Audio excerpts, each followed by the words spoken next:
మీరెందుకు గ్రౌండ్ లెవెల్లోకి వెళ్ళి నేను మీ లీడర్ని మన కమ్యూనిటీకి మనం ముఖ్యమంత్రిని చేసుకుంటామనే వాయిస్ ఎక్కడో మీరు తీసుకెళ్లడంలో ఫెయిల్ అవుతున్నారనేది నా ఉద్దేశం. ఎందుకు కాపులందరూ తెలివైన వాళ్ళు అయిపోయారు? ఎందుకు పవన్ కళ్యాణ్ పార్టీలో ఉన్న కాపులందరూ బయటకు వచ్చారు? తోటా చంద్రశేఖర్ ఒక ఆయన వచ్చాడు, పెద్ద ఆయన సినిమా స్టారు, నేను అని ప్రజారాజ్యం పార్టీ పెట్టాడు, కమ్మాస్ ఎమోషన్స్ వాడాడు, పార్టీ నడిపాడు, పార్టీని తీసుకెళ్లి కాంగ్రెస్లో కలిపేశాడు. సో వాళ్ళ ఆశలన్నీ అడియాసలు అయిపోయాయి.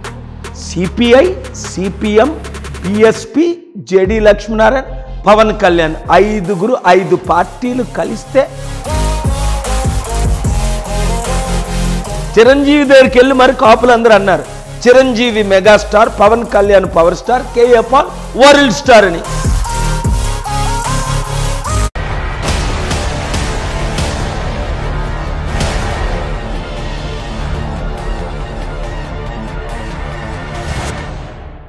నమస్తే ఫ్రెండ్స్, నేను మీ ఎర్రబెల్లి రజనీకాంత్. నేటి భారతం ప్రోగ్రాంకి స్వాగతం. ఈరోజు మనము ఇంటర్వ్యూ చేయబోయేటువంటి గెస్ట్ ఎవరంటే, ఏ దేశపు ప్రధానమంత్రి అయినా, ఏ దేశపు ప్రెసిడెంట్ అయినా ఒక ఫోన్ కాల్ తోటి మాట్లాడగలుగుతాడు. ఏ దేశంలో అశాంతి ఉన్నా శాంతి ఎస్టాబ్లిష్ చేయడానికి ముందుండేటువంటి నాయకుడు అతను ఎవరో కాదు, మిస్టర్ కేఏ పాల్ గారు. నమస్కారం అండి. Thank you. ఒక ఆయన వచ్చాడు, పెద్ద ఆయన సినిమా స్టారు, నేను అని ప్రజారాజ్యం పార్టీ పెట్టాడు, కమ్మాస్ ఎమోషన్స్ వాడాడు, పార్టీ నడిపాడు, పార్టీని తీసుకెళ్ళి కాంగ్రెస్లో కలిపేశాడు. సో వాళ్ళ ఆశలన్నీ అడియాసలు అయిపోయాయి. దాని తర్వాత పవన్ కళ్యాణ్ గారు వచ్చారు. పవన్ కళ్యాణ్ గారు ఇప్పుడు నేను కాపులకు నేనే లీడర్ అని చెప్పి ఎమర్జ్ అయ్యాడు. 2014 నుంచి తిరుగుతూనే ఉన్నాడు.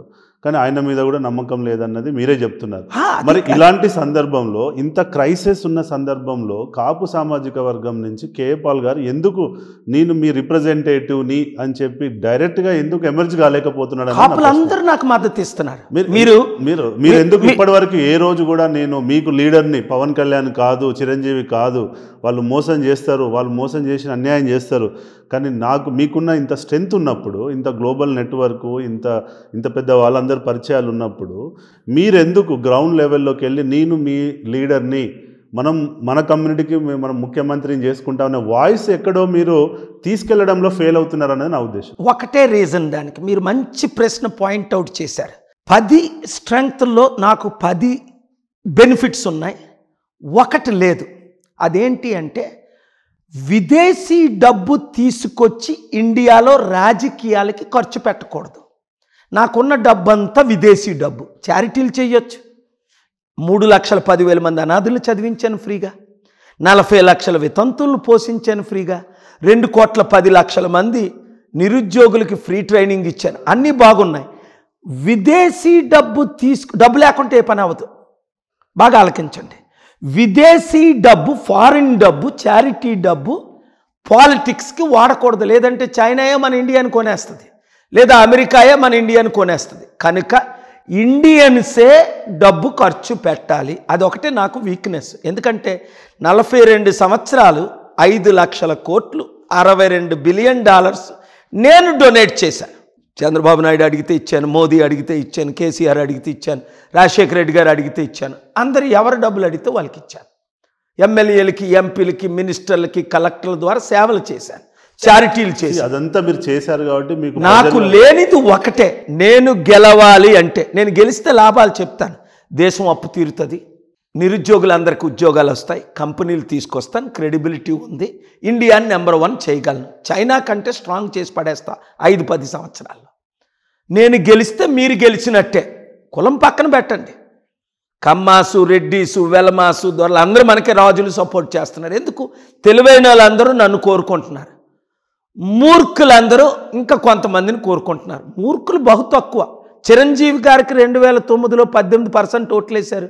మరి పవన్ కళ్యాణ్కి 2019లో 3% ఎందుకు ఓట్లు పడ్డాయి? CPI, CPM, BSP, JD Lakshminarayana, Pawan Kalyan ఐదుగురు 5 పార్టీలు కలిస్తే 6% ఓట్లు పడ్డాయి. ఎందుకు? కాపులందరూ తెలివైన వాళ్ళు అయిపోయారు. ఎందుకు? పవన్ కళ్యాణ్ పార్టీలో ఉన్న కాపులందరూ బయటకు వచ్చారు. తోటా చంద్రశేఖర్ పెద్ద ఐఏఎస్ రిటైర్డ్, బయటకు ఎందుకు వచ్చాడు వెంటనే? జేడి లక్ష్మీనారాయణ పెద్ద ఐపీఎస్ ఆఫీసర్, అడిషనల్ డీజీపీ, ఎందుకు బయటకు వచ్చాడు? పవన్ కళ్యాణ్కి స్టెబిలిటీ లేదు, అలా అన్నలాగే బీజేపీని తిట్టాడు. 2014లో కాంగ్రెస్లో ఫస్ట్ ప్రజారాజ్యం పెట్టారు అన్నదమ్ములు ఇద్దరు. 2 కాంగ్రెస్లో చేరిపోయారు. 3 బీజేపీకి టీడీపీకి 2014లో మద్దతు ఇచ్చారు.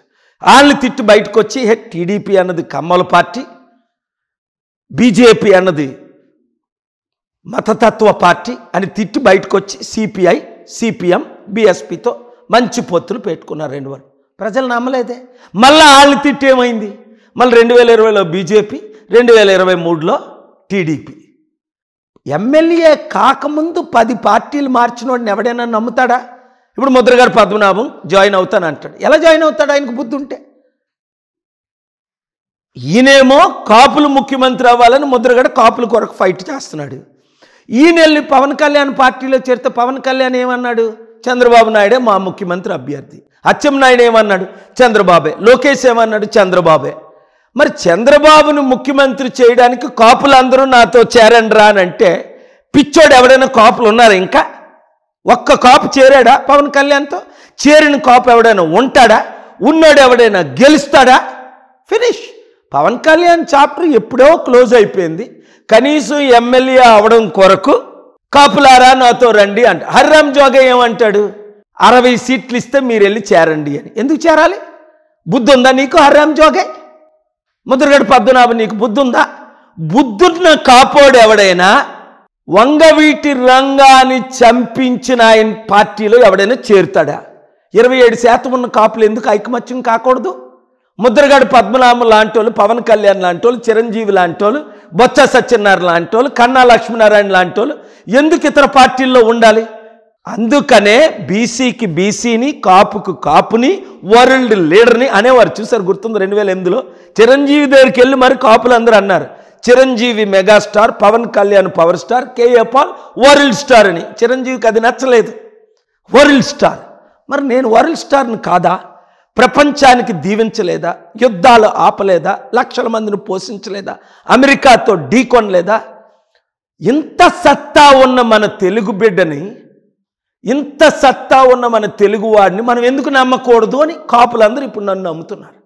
ఎందుకంటే నేను ఇంకో పార్టీలో మర్జ్ అవ్వలేదు, అలయన్స్ పెట్టుకోలేదు, అమ్ముడు పోలేదు, స్టేబుల్గా ఉన్నాను. అరే టైం పడితే పట్ని. అంబేద్కర్ లాంటోడే డిపాజిట్ కోల్పోయాడు ఎలక్షన్లో.